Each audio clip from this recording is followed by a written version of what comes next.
kasama ko mga tropa ko dito. Ayan, parin G. Shoot natin ngayon ng family. Eh, after kasi nito, meron akong dandilan mamaya. Kung magche-check ka kasi kung brand new, Ang bebenta lang din talaga namin to as second hand. for me pag ganyan, mababa na mga 1,150 na lang. Pwede naman 1.2 para konti na lang ang lugi ko. What's up guys, another watch, another vlog tayo ngayon. Meron tayong natin, shoot natin ngayon ng family. After kasi nito, meron akong dandilan mamaya. Mga kasama ko mga tropa ko dito. Ayan, parin G. Patrick 69 nandito na. Dito mamaya. Ito, andito na mamaya bro. Sipag mo pa rin chulo. Mamaya, may vlog. May vlog ka mamaya. Wari, good luck ha. Kami dito muna, mag-usap pa kami direct. Asan tayo? Parang tayo. GMA to? Parang Araneta. Pinaka-pogi at basketballista naman ng mga Dundee Salmon.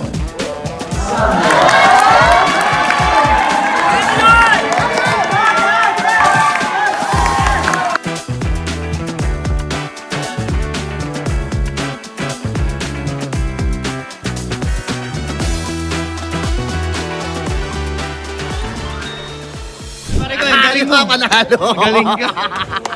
Galing. Paldo! Pare ko. Galing.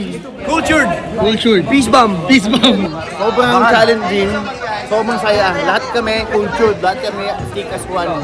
Yan yung mga namin gentry boys. Grabe. Wow, ayan na. Kakain muna tayo.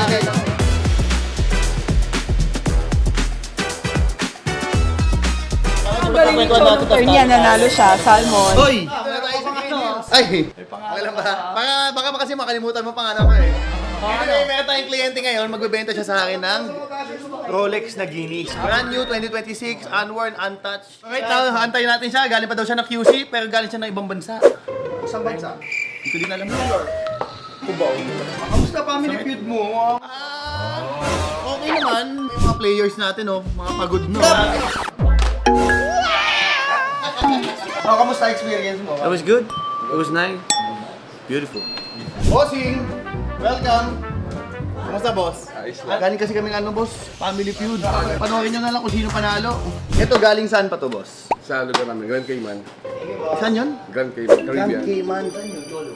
Diyan, oh. Tabi ng ano. Hindi mo pala alam ha. Ganyan ha, Cholo, anong relo yan? This one is a GMT Guinness 2026, two-tone yellow gold siya. Ito yung two-tone ni Bruce Wayne.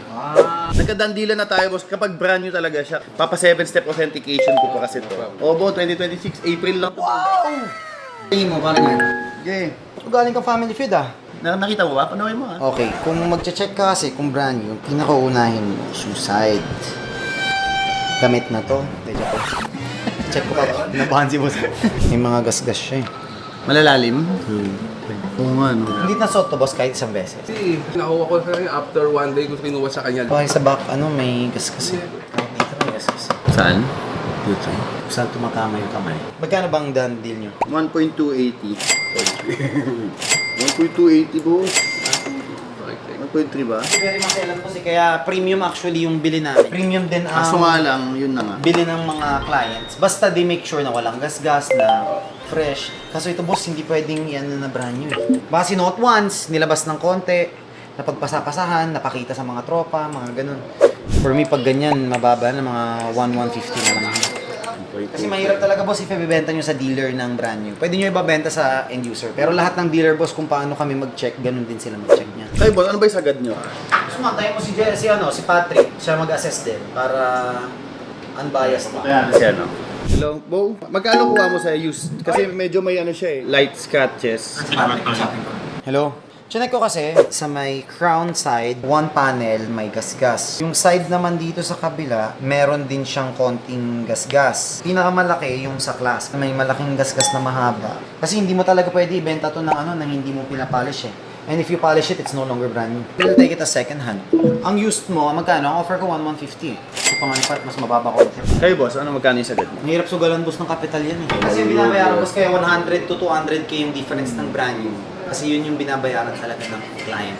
Pwede naman 1.2 para konti na lang ang lugi ko. Gusto ko 1.2, kumita. hindi rin. Ano, hindi siya pumayag sa 1.2, no? Sumanya 130 eh, sabi ni Pat. 270 eh. Totoo. Oo. Ang price sa AD niyan 1.2 eh. Flat. Kahit sa akin, ano na lang, kahit bibigay ko na lang ng 160. Ano boss? Hello. 170 mo na. Masyado nang malayo sa ano.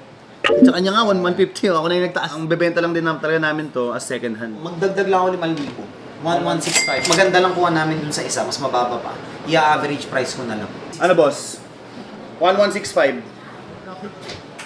Punta na ako, Cho, ah. Kantin tayo, boss. Sige. So yun na nga guys, diba nagkadandilan tayo, nakabili na tayo ng two-tone na Guinness. Dapat kasi brand new yun, unang offer ko dun is 1.3. Kaso nga lang second hand pala, may mga tama talaga, lalaki ng tama. Pati yung mata ni paring Hype, nakita niya, nahuli niya. Anyway, masaya naman si boss, nagkadandilan na mamaya. Happy client, happy gentry, happy chon.